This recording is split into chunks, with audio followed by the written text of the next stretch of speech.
After the Munich conference was over, Hitler was granted the Sudetenland from Czechoslovakia. This left the future Czechoslovak state vulnerable for attacks because most of its industries as well as defensive works were located in the now gone Sudeten area. This here is the story of the short-lived Second Czechoslovak Republic, rump Czechoslovakia.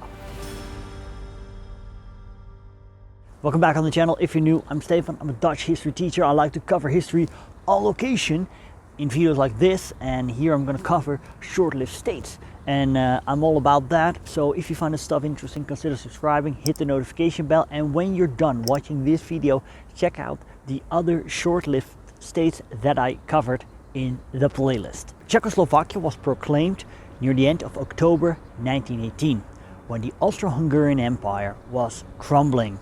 It was endorsed by the Allies.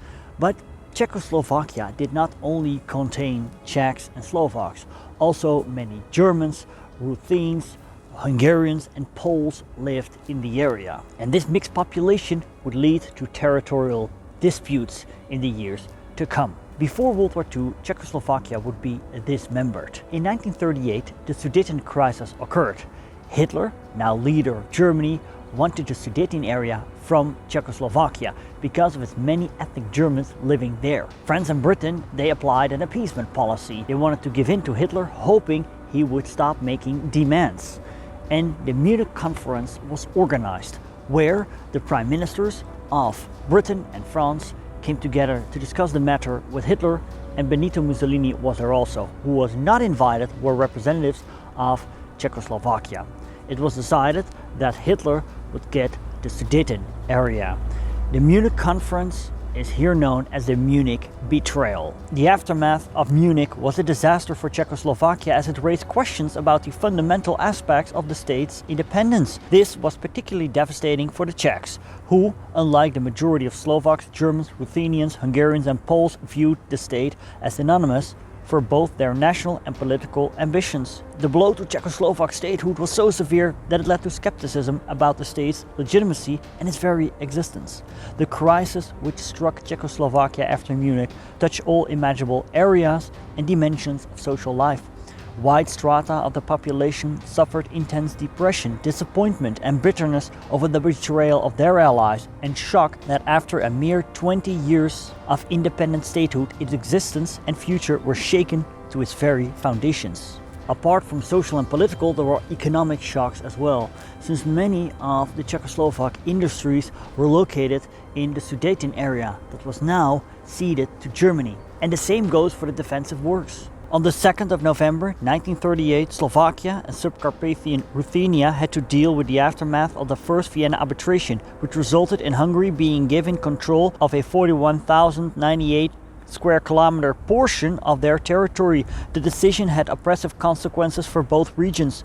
Poland, which had already sent troops to the disputed region of Teschin in early October, received designated areas in Silesia and Slovakia. This all showed there was a radical break with the liberal Czechoslovak democratic system. Its leaders were clearly not able to defend basic national and state interests. Nationalist conservative forces worked their way up to power. President Banish abdicated and made his way to London. He would later head the Czechoslovak government in exile. On the 6th of October, Slovakia got an autonomous government with Josef Tiso as the head of the Hlinka Slovak People's Party, the HSLS. 3 days later, politicians in Subcarpathian Ruthenia formed an autonomous government with Andrej Brody as its head. A second Czechoslovak Republic was in the works. Two new political groups made things more complicated. The governing Party of National Unity, headed by Rudolf Beran, and the National Labour Party, presided over by Antonin Hamplin. The new president became Emil Hacha. In January 1939, the results of Foreign Minister František Falkovsky's negotiations in Berlin became clear, and the conditions were as follows. The government of Czechoslovakia had to declare their neutrality and sever their alliances. They were also urged to leave the League of Nations, align their foreign policy with that of Germany, and join a pact against the Comintern. Additionally, they were asked to eradicate any remnants of the banished regime, enforce anti-Jewish laws following the Nuremberg model, scale back the military by demobilizing and reducing both the budget and size of the army, and finally meet the demands of the Germans who still resided within the country's borders. The relationship between Prague and Bratislava worsened as Josef Tiso, the leader of the HSLH, had separatist tendencies. What Prague tried to do was to strengthen the bond between the two populations, and they even declared martial law, but this had the exact opposite effect. Mid-March, Tiso traveled to Berlin. The Nazis promised to protect Slovakia if he would declare independence. Now, Tiso did not give in right away. He traveled back to Bratislava to discuss the matter with his colleagues. But then, on 12 o'clock on the 14th of March, Slovakia declared itself independent from Czechia. Subcarpathian Ukraine also declared its independence. But the Hungarians took this state down within a day. Also a very short-lived state that I hope to cover in the future one day. Czech President Hacha went to Berlin to discuss the future of his nation. The situation in Czechoslovakia had now reached a critical stage. Hacha must have realized that rumors of German, Hungarian and Polish military activity, as well as stories of civil unrest, originated in Germany. Whatever Hitler was planning was also influencing Czechoslovakia's diplomatic opponents, Poland and Hungary. Faced with the threats from so many quarters and aware of Czech military weakness, Hacha decided to go to Berlin and appeal to Hitler.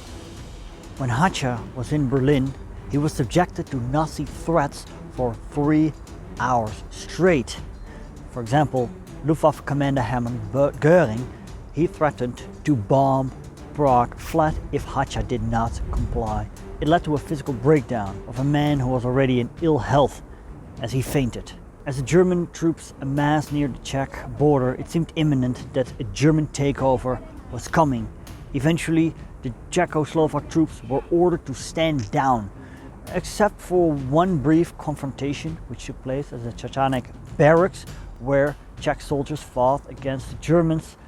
Most of the German takeover happened without much violence. Hitler endorsed on the 16th of March the Protectorate of Bohemia and Moravia, which gradually came down to annexation. If you want to learn about the German occupation of Czechia, click here and click here for a playlist of the short-lived states. Enjoy, thanks for watching, subscribe, and best wishes from Prague, Czech Republic.